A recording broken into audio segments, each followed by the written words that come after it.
Hello guys, അപ്പോൾ ഇനി പോകുന്നത് കാണുമ്പോൾ നിങ്ങൾ വിചാരിക്കും എന്ത് പരിപാടിയാണ്. അല്ല, ഞങ്ങൾ ഹോസ്പിറ്റലിലേക്കാണ് പോകുന്നത്. ഞങ്ങൾ പോയത് അച്ഛൻ്റെ കൈക്ക് വീണ്ടും വേദന. അപ്പോൾ കുറച്ച് ടെസ്റ്റും കാര്യങ്ങളൊക്കെ ഉണ്ട്. അങ്ങനെ സൂചിയൊക്കെ വെച്ച് ഇരിക്കുന്ന ഇരിപ്പാണ് ഗൈസ്. ടെസ്റ്റിന് വേണ്ടി വെയിറ്റ് ചെയ്ത് നിൽക്കുക. ഏതായാലും വെയിറ്റ് ചെയ്ത് നിൽക്കല്ലേ വെച്ചിട്ട് കണ്ണൻ പറഞ്ഞു കണ്ണനൊരു പെയിനൊക്കെ ഉണ്ട്, അപ്പോൾ കണ്ണൊന്ന് ടെസ്റ്റ് ചെയ്ത് കാണിച്ചൊക്കെ വരാമെന്ന് പറഞ്ഞു. അങ്ങനെ അത് പോയി വന്നു. അത് കഴിഞ്ഞു പിന്നെ ഞങ്ങൾ നേരെ പോയി ഒരു ബിരിയാണിയൊക്കെ കഴിക്കാനായിട്ട് പോയിട്ടോ.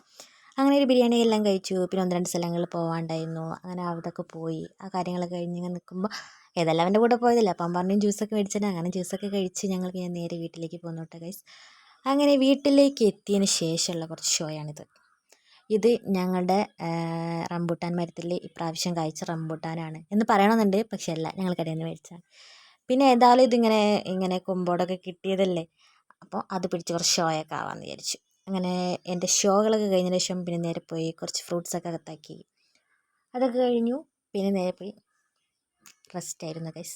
ആക്ച്വലി ഞാൻ പറഞ്ഞു കഴിഞ്ഞാൽ ഞാൻ 2 ഡേൻ്റെ വീഡിയോ ആണ് കേട്ടോ, ഒന്നിച്ചാക്കിയാണ്. കാരണം പിറ്റേ ദിവസം ഞങ്ങൾക്ക് ഹോസ്പിറ്റലിൽ പോകാനുണ്ടായിരുന്നു. പോയി തിരിച്ച് വരുന്നേരം അമ്മ വിളിച്ചു. അമ്മ വഴിയിലേ വരാമെന്ന് പറഞ്ഞു. അമ്മയ്ക്കൊരു പുതിയ ബാഗ് എടുക്കണമെന്ന് പറഞ്ഞു. ബാഗൊക്കെ എടുത്തു. പിന്നെ തിരിച്ച് പോരാൻ നേരത്ത് അമ്മ ഒരു ജ്യൂസൊക്കെ മേടിച്ച് തന്നു. പിന്നെ അതെല്ലാം കുടിച്ചു ജില്ലായി ഞങ്ങൾ വീട്ടിലേക്ക് പോകുന്നു കേട്ടോ. അപ്പോൾ അത്രയ്ക്കുള്ളൂ ഗൈസ്. Okay, bye bye.